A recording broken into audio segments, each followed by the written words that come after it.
안녕하세요. 컴퓨터공학부 교수 민정환입니다. 자, 소중사업 사전교육이고요. 지금 컴퓨터 네트워크 강의 진행하고 있습니다. 두 번째 시간 진행하도록 하겠습니다. 본 강의 자료 및 영상은 소프트웨어 중심 대학 사업단의 지원을 받아 제작되었음을 알려드립니다. 자, 1교시에 이어서 목차 말씀드리겠습니다. 자, 목차는 네 가지입니다. 첫 번째는 두 가지 네트워크 계층 모델에 대해서 이미 1차 시에 말씀을 드렸습니다. 자, ISO, OSI 7계층 모델과 TCP/IP 4계층 모델이 있다는 말씀을 드렸는데요. 2차 시에는 이제 TCP/IP 4계층 모델 그리고 몇 가지 중요한 정보들을 묶어서 TCP/IP의 이론적인 부분과 그다음 적어도 여러분들이 TCP/IP를 사용하기 위해서 알아야 하는 몇 가지 요소들을 좀 미리 언급을 하도록 하겠습니다. 그리고 3차 시에는 그 내용들에 대한 설명을 드리고요. 실제로 여러분들이 컴퓨터를 네트워크에 연결할 때, 여기서 말하는 네트워크는 TCP/IP 네트워크죠. 연결할 때 확인해야 될 또는 알아야 할 정보들을 이렇게 세 번에 걸쳐서 설명을 드리겠습니다. 자, 이번 시간은 두 번째 시간이고요. 말씀 그대로 TCP/IP 4계층 모델 그리고 플러스 알파 이걸 진행하도록 하겠습니다. 자, TCP/IP 4계층 모델에 대한 내용입니다. 자, TCP/IP 4계층은 이렇게 요약하실 수 있습니다. 자, 서로 다른 통신망에서 서로 다른 통신 프로토콜을 이용하더라도 상호 통신 가능하도록 개발된 사실상의 표준 통신 프로토콜입니다. 보통 표준 하는데 TCP/IP는 표준은 아닙니다. 하지만 대부분의 사람들이 표준이라고 인정한다는 얘기죠. 그래서 사실상의 표준이라고 부르는 겁니다. 사실 통신 프로토콜에 표준은 없습니다. 자, 전 세계에서 통용되는 실질적인 통신 표준이고요. 개방된, 오픈되었다는 뜻입니다.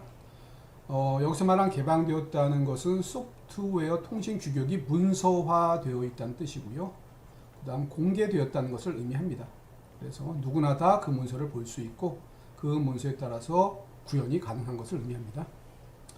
컴퓨터 하드웨어 또는 소프트웨어 그리고 네트워크망의 종류에 관계없이 모두 이용 가능합니다. 가장 범용이라고 보시면 돼요. 다음 인터넷 주소를 유일하게 보장하여 인터넷상에서 언제 어디서나 쉽게 통신 가능합니다. 즉 인터넷이라고 하는 것이 연결되어 있다면 그리고 그 한쪽에 여러분의 컴퓨터가 있다면 그 맞은편에 있는 다른 컴퓨터든 언제 어떻게 쉽게 연결할 수 있다는 것을 의미합니다. 무엇을 이용해서 가능하다? 네, TCP/IP 4계층을 통해서 가능하다는 것을 의미합니다. 자, OSI와 TCP/IP를 좀 비교해 보도록 하겠습니다. 자, OSI는 7계층이고요. 아래서부터 물대내 전체 표현 간다고 말씀드렸습니다. 자, TCP/IP는 4계층입니다. 그래서 OSI 7계층의 일부 내용들이 이렇게 압축되어 들어있기도 해요.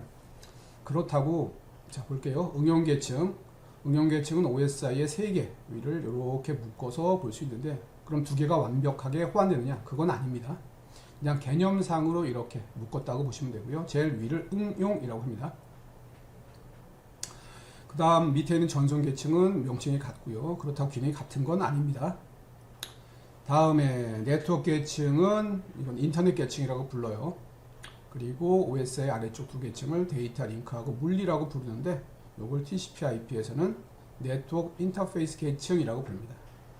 그래서 OSI 7계층과 달리 TCP/IP는 4계층이고요. 위에서부터 응용, 전송, 인터넷, 네트워크 인터페이스 계층 이렇게 4개로 나눠서 설명을 드리도록 하겠습니다. 자, 가겠습니다. 역시 하향식으로 가겠습니다.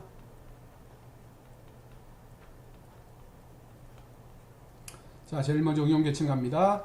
인터넷을 사용하는 FTP, 텔넷, SMTP 등과 같은 응용 프로그램으로 이루어지는 계층입니다. 이 계층의 특징은요. 여러분이 사용자로서 컴퓨터와 직접 교류하는, 교신하는 계층이 됩니다. 그래서 여러분이 메일을 쓰겠다 하면 이걸 눌러주시면 되고요. 또는 파일을 전송하겠다 이거 쓰시면 되고요. 웹을 누르겠다 하면 여기에 해당되는 부분을 연결해 주시면 된다는 얘기입니다. 그래서 사용자와 붙어있는 계층이라고 보시면 돼요. 자, 두 번째는 전송 계층입니다. 도착을 원하는 시스템까지 데이터를 전송하기 위한 작업을 처리하는 계층이고요. 각각의 시스템을 연결하고 TCP 또는 UDP라는 프로토콜을 이용하여 데이터를 전송하게 됩니다. 자, 세 번째는 인터넷 계층이고요. 데이터를 정의하고 데이터의 경로를 배정하는 일인 라우팅 업무를 수행합니다. 이건 나중에 설명드릴 겁니다. 데이터를 정확히 라우팅하기 위해 IP라는 프로토콜을 사용하고요. 컴퓨터 네트워크 장치에 고유한 IP 주소를 부여해서 관리합니다. 자, 네 번째 가장 아래쪽입니다. 네트워크 계층이라고 부르고요. 물리적 계층으로 유선 또는 무선으로 컴퓨터 및 네트워크 장치와 직접 연결할 수 있게 도와줍니다. 자, 간단하게 네 계층을 돌아봤고요. 이 전체의 명칭을 TCP/IP라고 하는 이유를 말씀드리겠습니다. 자, 전송 계층에서 TCP가 있고요. 그 다음에 인터넷 계층에서 IP가 있습니다. 이 두 개를 묶어서 이렇게 부르는 거고요. 이렇게 묶어서 부르는 이유는 이 두 개가 거의 전체의 70-80%에 해당된다고 보시면 돼요. 다시 말씀드리면 여러분이 TCP와 IP를 이해하면 TCP/IP 4계층의 거의 70에서 80%를 이해한다 라고 보셔도 된다는 뜻입니다. 그만큼 중요하다는 뜻이에요. 그래서 이 두 개 위주로 뒤에서도 설명을 드리도록 하겠습니다. 자, 제일 먼저 4계층에 있는 응용 계층의 프로토콜을 좀 상세하게 설명드리도록 하겠습니다. 자, 여기는 특정 서비스를 제공하는 프로토콜입니다. 하고 싶은, 사용하고 싶은 프로토콜이 바로 여기서 정해져요. 자, 그 다음 서비스를 제공할 때 그 서비스에 대한 포트 번호라는 것이 사용됩니다. 그러니까 서비스별로 일종의 구분하는 번호가 있는데 그걸 여기서는 포트 번호라고 하고요. 자, 포트에 대한 얘기는 다음 장에서 추가 설명드리겠습니다.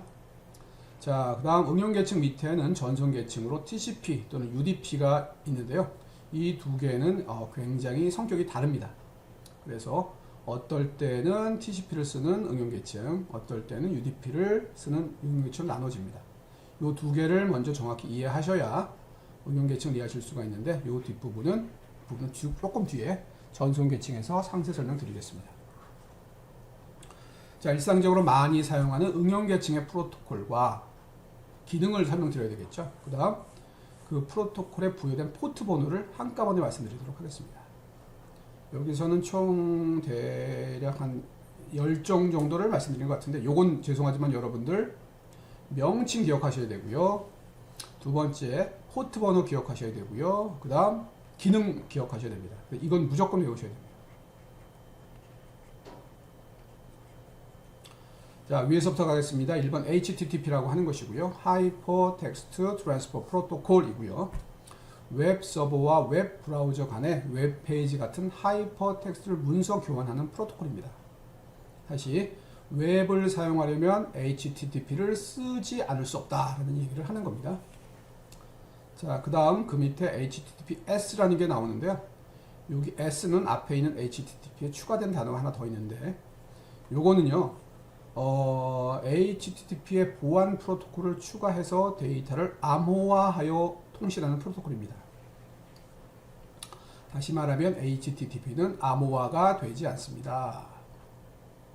암호화가 안 된다는 얘기는 웹서버와 웹브라우저 간에 주고받는 데이터를 제3자가 읽어볼 수 있다는 것을 의미하고요. 이건 굉장히 위험한 요인이 될 수 있습니다. 그래서 그걸 막기 위한 것이 HTTPS고요.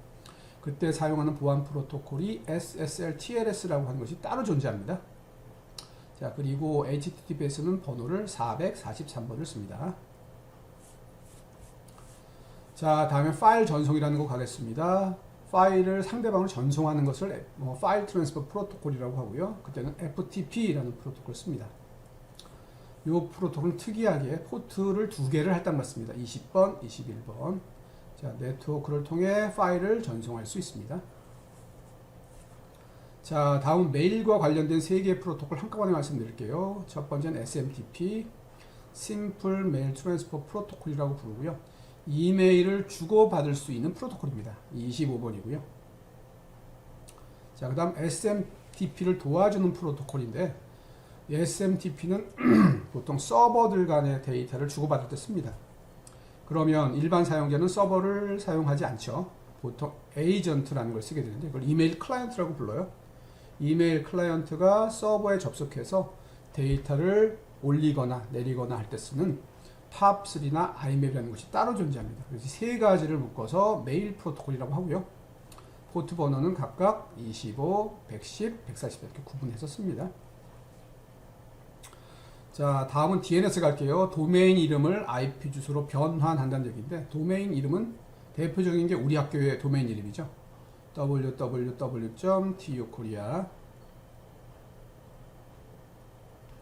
ac.kr 자, 이렇게 표현하는 것을 도메인 이름이라고 합니다.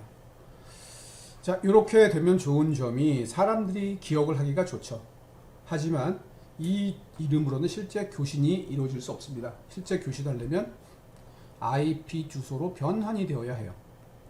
그래서 누군가에 의해서 사용자들이 익숙한 이런 도메인 이름을 IP 주소로 변경해주는 서비스가 존재하게 되는데 그게 바로 DNS라는 것입니다. 자, 요거는 53번을 씁니다. 자, 일단 다시 지울게요. 그 다음에 DHCP 갑니다. 다이내믹 호스트 컴퓨팅 프로토콜이라고 하고요. 네트워크에 연결된 기기에 자동으로 IP 주소 등 네트워크 연결이 할당되는 프로토콜입니다. 그래서 여러분들이 굳이 상세한 네트워크 정보를 알지 않아도 뭐 공유기가 있는 곳에 들어가면 바로 네트워크 설정이 되고 통신이 되는 이유는 바로 여러분의 컴퓨터에 DHCP 클라이언트가 돌기 때문이고요. 반대로 공유기에 DHCP 서버가 돌고 있기 때문에 가능한 겁니다. 자, 마지막으로 SSH 가겠습니다. 원격 서버의 안전한 접속 기능을 제공합니다. 원격이란 클라이언트와 서버가 멀리 떨어져 있는 걸 원격이라고 해요. 그래서 멀리서 들어가는 걸 말하고요. 그 다음 이 프로토콜은 특이하게 이 내용을 전부 암호화시킵니다. 그래서 제3자가 이 정보를 입수하더라도 해킹이 되지 않아요. 자, 아주 중요한 프로토콜입니다. 번호는 22번을 씁니다.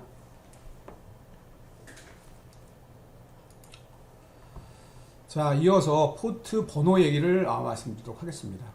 앞에서 응용계층의 주요 프로토콜의 명칭을 말씀드리면서 번호를 말씀드렸는데요. 이 번호를 포트 번호라고 합니다. 즉, 이 번호와 프로토콜은 1대1로 매핑이 될 수 있도록 구분해 놓았다고 보시면 되고요. 자, 이것에 대한 설명 들어갑니다. 자, 특정 컴퓨터 내에 실행되는 다양한 어플리케이션이나 서비스를 구분하기 위한 논리적인 통로를 의미합니다. 논리적이에요. 하나의 IP 주소를 가진 컴퓨터에서 동시에 여러 종류의 통신이 이루어질 수 있습니다. 응용 계층을 구성하는 프로토콜 단위로 구분할 등 하는데요. 이건 이렇게 이해하시면 됩니다. 자, 전송 계층에 예를 들어 TCP가 돌아간다는 과정하고 응용 계층에 다른 프로토콜이라고 가정하겠습니다. 세 개만 하죠. 예를 들면 웹이 돌아가고 또 하나는 FTP가 돌아가고 하나는 SSH가 돌아간다고 할게요. 그러면 TCP가 이 세 개를 구분하기 위해서 방번호, 즉 포트 번호를 구별합니다. 웹은 80번, 그 다음에 파일 전송은 20번과 21번, 그 다음에 SSH는 22번 이렇게 구분해서 이 번호를 가지고 연결된 프로토콜을 연결시켜주는 거예요. 그래서 포트 번호가 프로토콜을 구분한다 라고 이해하시면 됩니다. 자, 포트 번호는 크게 3등분이 되어 있습니다. 포트 번호는 2바이트이기 때문에요. 0부터 65535까지 존재하고요. 이 많은 번호들을 좀 비교적 쉽게 관리하기 위해서 3등분을 합니다. 그래서 첫 번째는 앞에 쪽 0부터 1023번까지, 그 다음은 1024번부터 49000번대까지, 그리고 마지막은 49000부터 65000번대까지 이렇게 나누는데 용도가 다르니까 기억하시고요. 자, 첫 번째 파트를 잘 알려진 포트라고 합니다. 잘 알려진 인터넷 주소 관리기구인에 의해서 사전 예약되어 있고요. 특정 표준 서비스 활동되어 있습니다. 자, 앞장에서 말씀드린 번호들이 대부분 보면 1024보다 작죠. 이런 번호들을 말하는 겁니다. 아주 중요합니다. 겹쳐 쓰시면 안 됩니다. 자, 다음은 등록된 포트고요. 특정 어플리케이션이나 서비스에 할당될 수도 있고요. 하지만 잘 알려진 포트처럼 시스템의 예약 포트는 아닙니다. 중요도는 여기가 가장 높습니다. 여기가 중이고요. 여기는 하가 되는데 하는 보통 일반 사용자가 쓰는 포트라고 생각하시면 됩니다. 임시 포트라고도 하며 클라이언트가 서버와 통신할 때 임시로 할당받는 용도입니다. 그래서 여러분이 기억하실 것은 잘 알려진 포트는 분명히 누군가가 사용하고 있다. 그리고 그 사용하고 있는 주체를 아셔야 되고요. 용도를 아셔야만 됩니다. 그래야 나중에 통신이 진행될 수 있습니다. 자, 다음은 전송 계층으로 내려가겠습니다. 자, 전송 계층은 크게 TCP하고 다음에서 말씀드릴 UDP만 아시면 됩니다. 자, 그 중에서 TCP가 훨씬 더 중요합니다. 자, 저는 TCP를 이렇게 비유합니다. 조금 비유가 그렇지만 모범 학생, 뭐 여러분들 학창 시절을 다녀보셨으니까 모범 학생이 어떤 것이다 라는 거 아마 이해하실 건데요. 예, 이거 모범 학생이라고 보시면 되고요. 그 다음 뒤에서 나오는 UDP는 모범 학생이 아닌 경우 생각하시면 됩니다. 자, 학교에는 항상 모범 학생만 있는 건 아니죠. 자, 통신에서도 마찬가지입니다. TCP가 모범 학생처럼 동작하는 프로토콜인 반면에 UDP는 그렇지 않아요. UDP가 그렇게 동작해도 필요한 이유가 있습니다. 자, 그 이유를 두 가지를 다 아셔야 됩니다. 자, 앞으로 갈게요. 자, TCP 모범 학생 생각하시고요. 연결 지향이라는 것을 지원합니다. 자, 연결 지향이란 데이터를 전송하기 전에 송신자와 수신자 사이에 논리적인 연결을 설정합니다. 미리 데이터를 주고받기 전에 어떤 가상의 채널을 만들어서 활용한다고 생각하시면 되고요. 제가 앞에서 패킷 교환과 함께 말씀드렸던 회선 교환과 비슷한 개념이라고 보시면 됩니다. 물론 똑같지는 않습니다. 자, 특히 TCP에서의 3단계 연결을 3웨이 핸드쉐이크라고 합니다. 이건 뭐 거의 외우셔야 됩니다. 자, 그 다음에 신뢰성 있는 데이터 전송. 신뢰성 있다는 얘기는 출석을 빠지지 않는 거라고 생각하시면 되죠. 수업을 계속 빠지지 않고 처음부터 끝까지 듣는 거라고 생각하시면 되고요. 컴퓨터로 넘어오면 패킷 손실, 패킷이 없어지는 거, 패킷 중복, 패킷이 똑같은 것이 재발하는 거, 순서 바뀜, 순서가 뭐 1, 2, 3에서 3, 1로 바뀌는 것들을 말하는데 이런 것이 없이 원본 그대로 손실 없이 그 순서를 전달되는 것을 말합니다. 제가 모범 학생이라고 말씀드린 이유를 아마 대충 이해하실 수 있을 겁니다.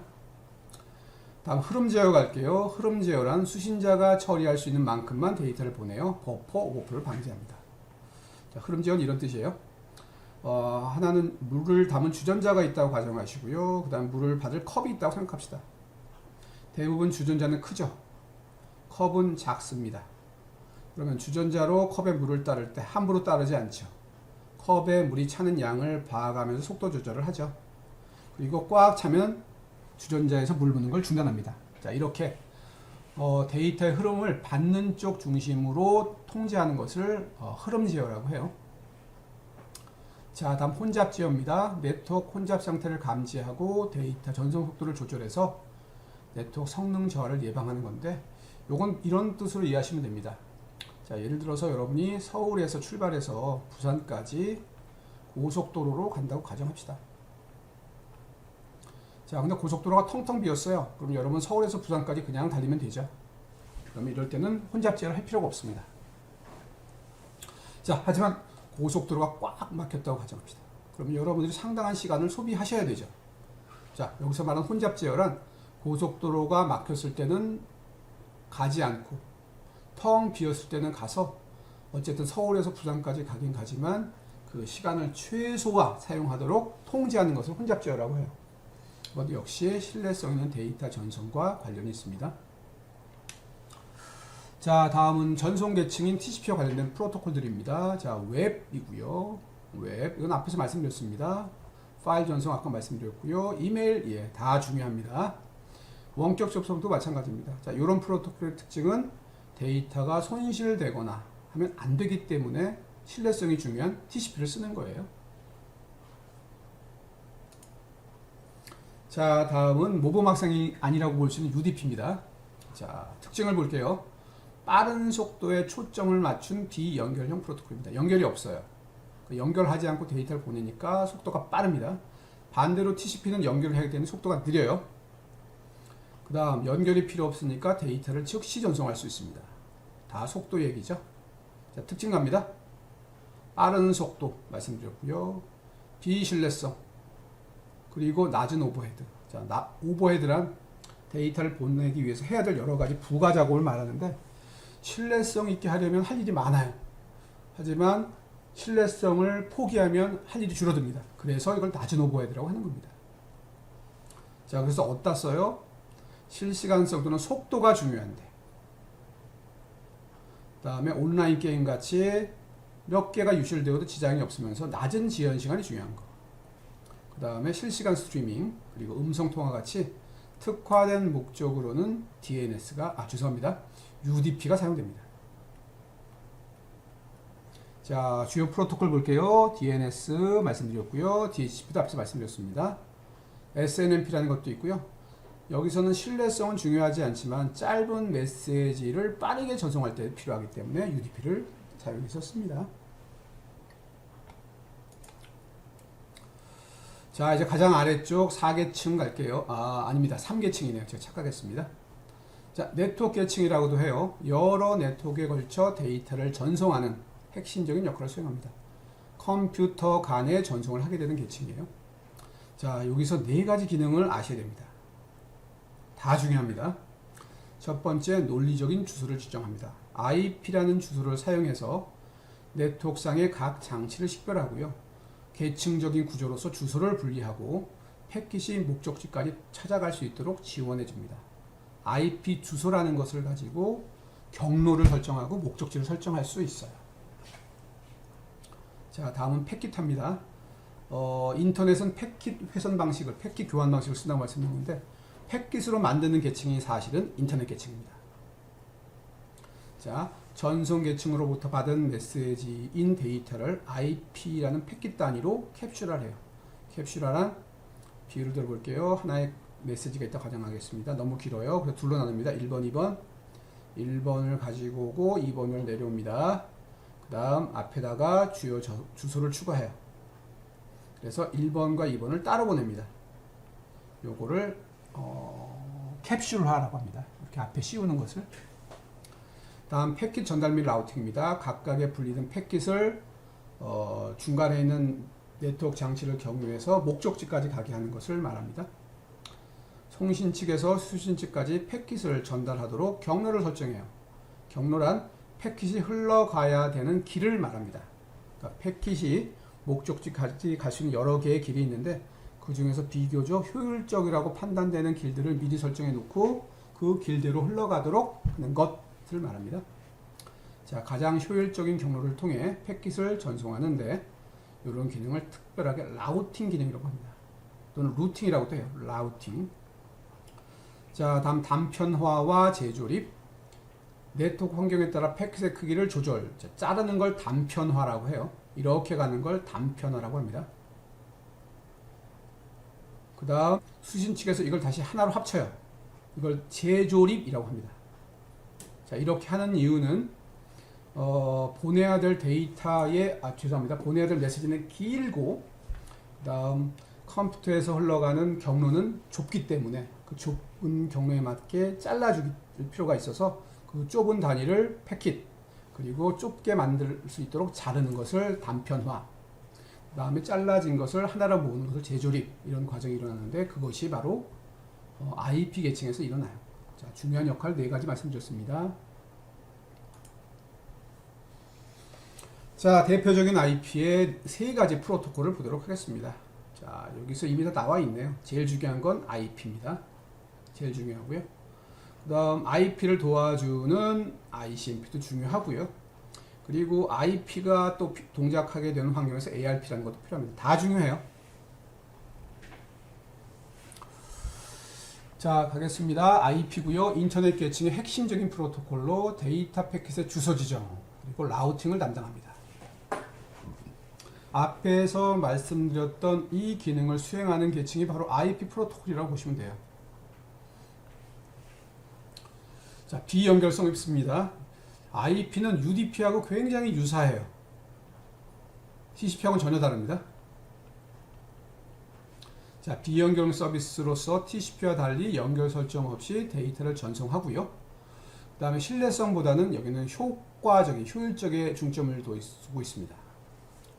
자, 다음 IP는 다시 두 가지 버전이 있어요. 하나는 4, 하나는 6이라고 하는데 현재 두 개가 호정되어 사용 중이고요. 상세한 내용은 뒤에서 말씀드리도록 하겠습니다. 자, 다음은 ARP라고 하는 것이고요. Address Resolution Protocol이라고 합니다. 주소 해석 프로토콜입니다. 이 주소를 왜 해석하지? 이 얘기는 이렇게만 이해해 주시면 좋겠습니다. 자, 인터넷에서 TCP/IP가 상대방과 통신할 때는 주소를 두 가지를 써요. 하나는 IP 주소라는 걸 쓰고요.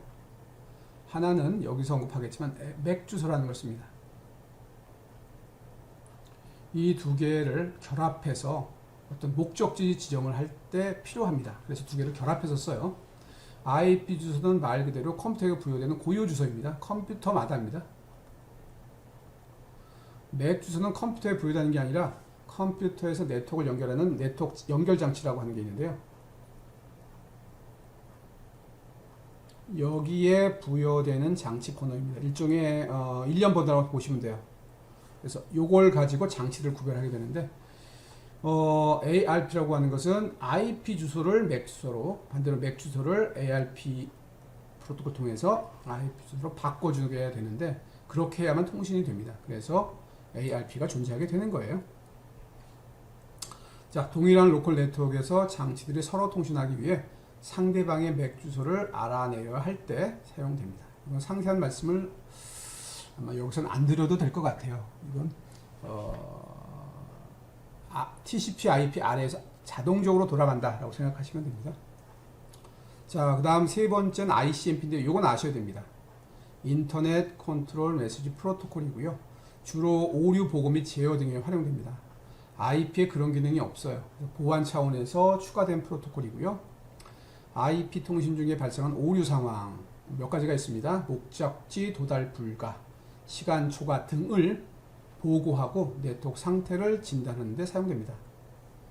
자, 대표적으로 이 프로토콜 사용하는 명령어가 핑이나 트레이스 라우트라는 건데요. 트레이스 라우트 명령어는 제가 아마 다음 시간에 동작 방법하고 실행 결과를 설명드리면서 보완을 하도록 하겠습니다. 자, 가장 아래쪽입니다. 아닙니다. 인터넷 계층에서의 계속되는 것이고요. RIP라고 해서 라우팅을 담당하는 프로토콜입니다. 자, 라우터가 목적지까지 최단 경로를 찾는데 사용하는 알고리즘을 제공하는 프로토콜이고요. 그 다음 라우팅에서는 홉이라는 얘기가 나옵니다. 홉은 이렇게 보시면 돼요. 제가 쉽게 설명드리겠습니다. 자, 송신 측이 있고 수신 측이 있다고 가정할게요. 이 중간을 라우터라고 부르겠습니다. 라우터 1, 라우터 2라고 할게요. 자, 송신 측에서 이렇게 네트워크가 되어 있다는 가정하에서 수신 측으로 가기 위해서 거쳐야 하는 라우터의 수를 보통 홉이라고 합니다. 그래서 이 그림 같은 경우에는 한 번, 두 번, 세 번이 되죠. 그래서 송신 측과 수신 측 사이는 3홉이 있다라고 부릅니다. 그래서 홉이 적으면 가까운 거고요. 홉이 크면 먼 겁니다. 자, 홉수를 기준으로 최단 경로를 설정하고요. 홉이란 패킷이 목적지까지 돌아가는 동안 거쳐야 하는 라우터의 개수를 의미하며 RIP라는 프로토콜은 홉수가 작은 경로. 자, 지금은 뭐 이렇게 돼서 너무 단순해 보이는데 하나 더 해보죠. R3가 있다고 가정합시다. 그리고 경로가 이렇게 되어 있다고 가정할게요. 이렇게.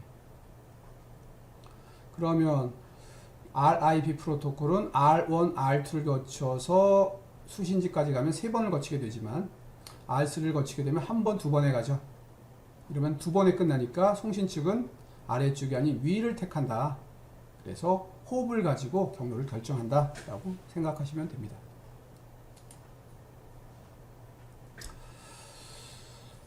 자, 이제 가장 아래쪽 네트워크 계층 프로토콜이고요.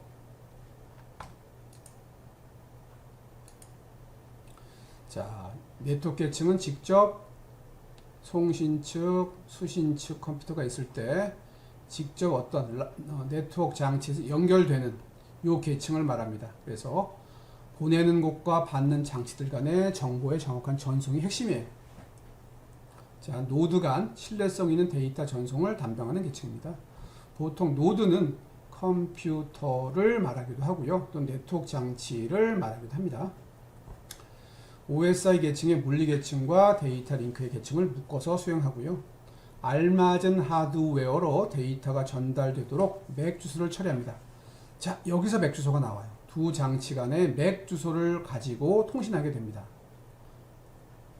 데이터 패킷을 전기 신호로 변환해서 선로를 통해 전달할 수 있도록 지원합니다. 자, 여기 맥 주소 설명 나왔네요. 맥 주소란 Medium Access Control Address라고 하고요. 데이터 링크 계층에서 사용되는 물리적 주소입니다. 같은 네트워크 내에 다른 네트워크 장치를 식별하는 용도로 써요. IP 주소와는 다릅니다. IP는 컴퓨터 구분이고요. 맥 주소는 컴퓨터와 연결되는 네트워크 인터페이스의 구분이에요. 어떤 차이가 있냐면, 자, 컴퓨터는 한 대인데 인터페이스는 두 개인 경우가 있습니다. 대표적인 게 유선 무선이죠. 한 대의 노트북에 유선과 무선으로 따로따로 연결된다면 컴퓨터의 IP 주소는 하나입니다만 인터페이스는 두 개를 부여받을 수 있다는 걸 의미해요. 자, 유선 연결을 위한 이더넷과 무선 연결을 위한 와이파이가 여기서 대표적인 통신 규격이 되겠습니다. 자, 간단하게 이제 네트워크 모델에 대한 내용을 말씀드렸습니다. ISO에서 제창한 OSI 7계층도 말씀드렸고요. 실전적인 모델인 TCP/IP 4계층도 말씀드렸습니다. 자, 그러면 여러분들이 이제 앞으로 네이버 클라우드를 공부할 때 그 정도만 알면 되느냐? 그게 아니라는 거죠. 자, 우리 이제 관심사 좁혀나갑니다. TCP/IP 네트워크를 한정할 거고, TCP/IP 네트워크에서 반드시 알아야 하는 정보들이 있어요. 자, 그걸 제가 이렇게 압축해 보았습니다. TCP/IP 네트워크에 여러분이 갖고 계신 컴퓨터를 연결할 때 어떤 정보들을 알고 설정해야 하느냐, 요걸 알면 뒤에 있는 네트워크는 다 이해가 된다고 볼 수 있는 거죠. 자, 요걸 전제로 했고요. 그 다음에 컴퓨터는 두 가지, 하나는 윈도우, 하나는 뒤에서 나오겠지만 우분투로 한정했습니다. 우분투는 리눅스의 대표적인 종류죠. 그래서 쉽게 윈도우하고 우분투로 구분해서 말씀 좀 할게요. 자, 제일 먼저 여러분이 컴퓨터를 부여받았다면 그 컴퓨터에서 확인하실 것은 네트워크 인터페이스입니다. 네트워크 인터페이스란 여러분의 컴퓨터가 다른 네트워크와 연결할 때 사용할 장치를 말해요. 그래서 장치가 있나 없나, 그 다음에 유선이냐 무선이냐, 이건 반드시 아셔야 됩니다. 자, 윈도우 같은 경우에는 네트워크 연결 메뉴에 들어가면 여러분들이 사용 가능한 장치들이 보이는데요. 저 같은 경우에 하나의 스냅샷을 또 올려놨는데 이더넷이고요. 유선입니다. 그 다음에 상태는 네트워크 종류고, 그 다음에 요거는 제조사와 모델 번호, 그 다음 인터넷이 되는지 안 되는지, 그 다음에 네트워크의 범주, 그 다음에 누가 사용하는지, 이런 것들을 표시하게 됩니다. 이런 장비가 있어야만 연결이 되는 거예요. 그래서 만약에 이런 장비가 없으면 이런 장비 사서 장착하셔야 됩니다. 자, 두 번째, 장치는 확인되었습니다. 그 다음에 뭐 해야 될까요? 예, 이제 소위 말하는 연결 설정에 들어가야 됩니다. 자, 이때 무엇을 아셔야 되느냐? 인터넷 프로토콜 버전이 4냐 6이냐를 아셔야 돼요. 이따가 말씀드릴 겁니다. 4와 6의 차이점이 있는데 내용은 나중에 말씀드릴 거고, 4의 설정 메뉴와 6의 설정 메뉴를 한번 비교해 보도록 하죠. 자, PC 기준이고요. 자, 볼게요. 카테고리가 이렇게 되어 있다고 보시면 됩니다. 이렇게 비슷하지만 다릅니다. 자, 첫 번째, 자동으로 IP 주소 받기. 여기는 다음으로 IP 주소 사용. 이건 IP 주소라는 용어를 썼습니다. 그리고 자동이 있고 수동이 있어요. 자, 이쪽도 마찬가지입니다. IP, 여긴 V6이 나오죠. 주소가 다릅니다. 자동이 있고 수동이 있어요. 자, 그 다음에 다음으로 내려갔을 때 보겠습니다. IP 주소, 여기는 IP V6 주소입니다. 여기는 서브넷 마스크고요. 여기는 서브넷 접두사 길이에요. 여기는 기본 게이트웨이 같죠? 같은 것도 있고 다른 것도 있는데 의미상 많이 다릅니다. 자, 그 다음에 DNS 내려갈게요. 역시 자동 수동이 있고요. 기본 설정 DNS 서버 보조, 이건 똑같죠. 자, 그래서 여러분이 판단하실 게 뭐냐면 이런 장치를 가지고 있는 상태에서 내가 V 버전 4를 쓸 건지 버전 6을 쓸 건지 결정하셔야 되는데 이 의미는 TCP는 동일하고 IP가 달라요. 자, 그 다음에 무엇을 결정해야 돼요? 수동이냐 자동이냐를 결정하셔야 됩니다. 여기서 말하는 자동은 컴퓨터에 연결된 어떤 특정한 장치에서 이 필요한 정보들을 내려주기 때문에 PC에서 굳이 관리자가 작업을 하지 않는 좀 편한 경우를 말합니다. 반대로 수동은 그런 장비가 없는 상태에서 여러분이 직접 설정해야 하는 경우를 말해요. 보통 서버들은 수동으로 설정합니다. 반대로 클라이언트, PC 같은 경우에는 자동으로 설정한다고 보시면 돼요. 꼭은 아닙니다만 이렇게 이해하시면 됩니다. 자, DNS는요, IP 주소를 맥 주소로 죄송합니다. 도메인 이름을 IP 주소로 바꿔주는 서비스인데 이것도 역시 해당 서버의 주소를 받아서 직접 입력하는 방법도 있고요. 아니면 자동으로 설정되는 방법도 있습니다. 자, 어쨌든 자동으로 동작하면 DHCP라는 프로토콜이 동작하고 있다는 것만 기억해 주시면 좋을 것 같습니다. 자, 이번에는 환경을 바꿔볼게요. 우분투입니다. 유닉스고요. 자, 네트워크 인터페이스를 확인하기 위해서 명령어를 쳐주는데 이런 명령어를 칩니다. 자, 그러면 인터넷 인터페이스라고 되어 있고요. 그 다음에 이런 모델과 유선이 된다고 되어 있고 인터넷에서 만들었고 이런 장치가 있다는 것을 의미하죠. 없으면 확보하셔서 넣으시면 됩니다. 자, 주소 갑니다. 우분투도 IPv4와 v6으로 나눠서 따로따로 설정합니다. 자, 저 같은 경우에는 지금 IPv4 방식에서 자동으로 설정을 했고요. 네임 서버도 자동, 라우팅도 자동했기 때문에 값이 보이지 않습니다. 이 얘기는 DHCP라는 기능을 통해서 세팅을 한다라고 이해하시면 됩니다. 자, 오른쪽 넘어갈게요. IPv6고요. 이것도 지금 자동으로 해놨습니다. 그러면 DHCP에 의해서 자동으로 받아 설정한다 이런 뜻이고요. 만약에 수동이면 여러분들이 이걸 수동을 선택하고 다 필요한 내용들을 이렇게 기술을 하시면 됩니다. 설정 방법의 차이일 뿐입니다. 여러분이 아셔야 될 것은 어떤 프로토콜을 쓸 거냐, 다음에 이 프로토콜을 지원해주는 DHCP 기능이 되는 장치가 있느냐 없느냐 이것만 확인하시면 되고요. 자, 이런 정보들을 숙지하셔야 이제 여러분이 네트워크를 편안하게 쓰실 수 있게 되겠죠. 자, 다음에 이제 IP 주소 갑니다. IP 주소는 4와 6에 대한 내용을 짧게 말씀드릴게요. 말씀드리면 내용이 많은데 짧게 말씀드리겠습니다.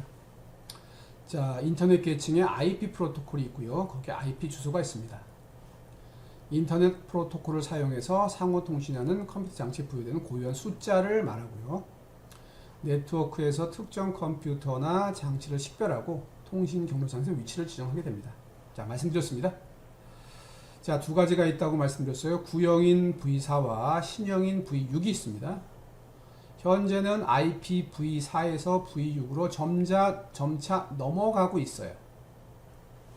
자, 왜 V4에서 V6으로 넘어가냐는 뒷장에서 말씀드릴 거고요. 그 다음 가장 큰 특징이 두 방식 간에 호환성이 없습니다. 그러니까 V4를 쓰다가 V6으로 넘어갈 수가 없어요. 이것도 또한 문제이긴 합니다. 자, 뒤에서 말씀드릴게요. 자, V4부터 가겠습니다. 주소 체계는 32비트 주소고요. 4개의 8비트 옥텟으로 구성됩니다. 그리고 점으로 구분해요. 10진수로 표기합니다. 뒤에 나오니까 보시면 되고요. 자, 여기서 주소로 표현 가능한 것이 약 43억 개 정도 됩니다. 엄청나게 많은 것 같죠? 하지만 이미 80년대 후반에 주소 부족 문제가 제기가 됐어요. 그래서 새로운 주소를 부여받을 수 없습니다. 그래서 대안은 앞에서 말씀드렸던 IPv6으로 넘어가야 돼요. 그래서 가급적 이로 넘어가도록 권고를 드립니다. 자, 주요 기능 볼게요. 고정된 주소 할당 방식이고요. 복잡한 헤더 구조가 있고요. 그 다음에 보안 기능이 미흡합니다. 그러니까 이런 문제, 이런 거 하나, 이런 문제 하나, 이런 문제를 묶어서 IPv6이 나왔다고 보시면 되고요. 자, 그럼에도 불구하고 여러분은 V4와 V6의 비중을 공부할 때 한 70대 30으로 하셔야 됩니다. 이유는 뭘까요? 70을 V4를 사용하는 것이 V6을 사용하는 것보다 훨씬 많기 때문입니다. 그래서 V4를 먼저 숙지하신 다음에 V6을 배우시고요. V6을 먼저 배우시는 것은 적절하지 않습니다. 자, V6입니다. 128비트예요. 앞에서는 32였는데 128이죠. 4배가 늘어났습니다. 16비트씩 8개로 나눠 콜론을 써요. 앞에서는 점을 씁니다. 그리고 여기서는 16진수를 씁니다. 저쪽은 10진수를 써요. 그래서 표식을 보면 바로 알 수 있습니다. 이따 보여드릴게요. 자, 주소 공간은 2에 118승계를 제공하며 충분한 주소 기능을 제공합니다. 엄청나게 거의 무한대라고 보시면 됩니다. 주소가. 다음 자동 설정되고요. 효율적인 헤더, 보안 강화, 다양한 주소용이 지원되고요. 기타 IPv4와 호환을 해야 될 필요가 있어요. 그래서 듀얼 스택 기능이라든지 터널링, 번역 등의 저널 연차가 제공됩니다. 그래서 이런 걸 통해서 호환을 할 수가 있는데 문제는 V4와 V6은 직접 통신할 수 없다라는 것을 아시면 됩니다. 자, 우분투에서 제가 사례를 보여드릴게요. 자, 우분투에서 단일 네트워크 인터페이스를 한번 확인해 보고요. 거기에 표시되는 IPv4 주소와 IPv6을 보고 구분하는 법을 알려드리도록 하겠습니다. 자, 확인하는 방법은 IPADDR, IP 주소 계층에 ADDR 주소를 출력하라는 뜻입니다. 자, 여기서 내용을 보면 ENP0S3라고 하는 소위 그 장치가 존재한다는 것을 의미하고요. 그 다음 주소가 두 군데 표시됩니다. 자, 봐주세요. 하나는 INET라고 되어 있고 하나는 INET6가 있습니다. 요 INET가 IPv4 주소예요. INET6가 말 그대로 V6 주소입니다. 즉, 한 장치의 주소가 두 개가 되는 겁니다. 자, INET은 4비트고요. 점으로 해서 신진수로 표현한다고 말씀드렸습니다. 이게 바로 IPv4 주소고요. 자, 아래쪽입니다. 콜론으로 표시하고 16진수로 표시합니다. 길이가 가변이에요. 이렇게 표시된 게 바로 V6 주소입니다. 그래서 프로그램에서 V4를 쓸 거면 이 주소를 가지고 통신하게 되고요. 그렇지 않고 V6을 쓰게 되면 이 아래쪽을 쓰게 됩니다. 선택만 하시면 됩니다. 자, 특이사항 좀 말씀드릴게요. 강의는 V6이 아닌 V4 위주로 진행하겠습니다. 자, V6은요, IPv4 대비 복잡해요. 그리고 환경이 제공되지 않으면 통신을 보여드리기가 조금 어렵습니다. 그래서 요거는 설명하지 않겠고요. 자, 그렇다고 여러분들 IPv6을 무시하면 되느냐? 안 됩니다. 제가 앞에서 비중을 70대 30이라고 말씀드렸죠. 예, 30을 쓰는 기관들이 있습니다. 대부분 대형 기관들이에요. 그래서 여러분들은 반드시 오늘이 아니고 요번이 아니더라도 반드시 각자 공부해서 숙지해 두시기를 적극 추천드리겠습니다. 자, 두 번째 시간 마무리하겠습니다. 소중사업 스펙업 교육이고요. 기본 소양 교육 중에서 컴퓨터 네트워크 관련해서 두 번째 시간을 진행했습니다. 자, 이번 시간에 말씀드릴 내용은 네트워크 모델의 두 번째이면서 실제적인 모델인 TCP/IP에 대해서 말씀드렸습니다. 4계층을 말씀드렸고요. 각각의 역할을 말씀드렸습니다. 그리고 그 4계층에 대한 상세 설명에 들어가기 앞서서 여러분이 갖고 있는 컴퓨터를 네트워크에 연결해야 한다라고 가정했었을 때 설정해야 되는 항목들에 대한 내용을 좀 말씀드렸습니다. 자, 그 몇 가지 항목들을 이해하셔야 네트워크 연결이 되겠죠. 자, 그 항목들에 대한 내용은 다음 시간에 상세히 말씀드리도록 하겠습니다. 자, 여기서 강의 마치겠고요. 질문사항 있으시면 쪽지로 보내주십시오. 자, 강의 마치겠습니다. 수고하셨습니다.